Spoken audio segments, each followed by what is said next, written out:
በሰንበቱም መጨረሻ የመጀመሪያው ቀን ሲነጋ መግደላዊት ማርያምና የሁለተኛይቱ ማርያም መቃብሩን ሊያዩ መጡ። እነሆም የጌታ መልአክ ከሰማይ ስለወረደ ታላቅ የምድር መናወጥ ሆነ። ቀርቦም ድንጋዩን አንከባሎ በላዩ ተቀመጠ። መልአኩም እንደ መብረቅ ልብሱም እንደ በረዶ ነጭ ነበር።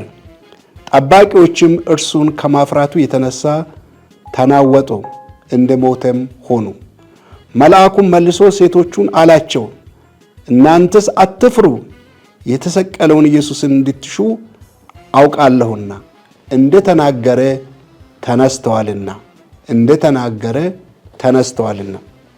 ጌታችን ኢየሱስ ክርስቶስ እንደተናገረ መቃብሩን ፈንቅሎ ተነስተዋል።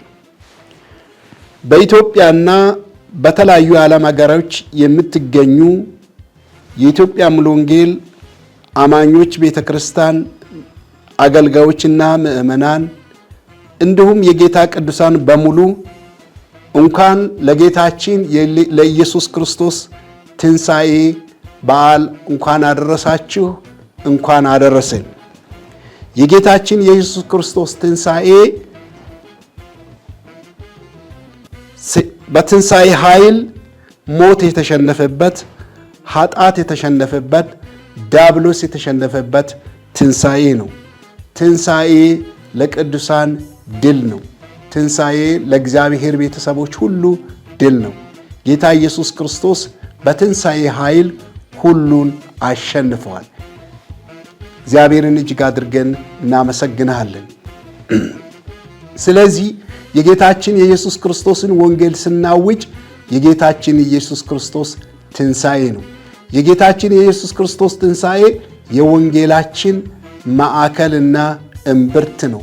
ስለዚህ ያለ ትንሣኤ ወንጌል ሙሉ አይሆንም። ስለዚህ በክርስቶስ ኢየሱስ ትንሣኤ ሰዎች በማመን ይድናሉ። ኢየሱስ ክርስቶስ ጌታ ነው። የእግዚአብሔር ልጅ ይባረክ። ሌላው እንደሚታወቀው የኢትዮጵያ ሙሉ ወንጌል አማኞች ቤተክርስቲያን አገልጋዮችና ምእመናን በሙሉ ከየካቲት 30 እስከ ሚያዝያ 2 በጾምና በጸሎት ላይ እንደነበረን ይታወቃል። በዚሁ መሰረት በጾሙ ማሳረጊያ ላይ በትንቢተ ኢሳይያስ ምዕራፍ 58 ከቁጥር 6 እስከ 7 እንደተጠቀሰው የጾም ማሳረጊያችን በዛ እንዲሆን በመካከላችን ያሉትን ድሆችና ሌሎችንም እጃቸው ያጠረባቸውን ወገኖች በማሰብና በመደገፍ እንዲሆን በጌታ ፍቅር ላሳስባችሁ እወዳለሁ። እግዚአብሔር ቅዱሳንን ሁሉ ይባርክ።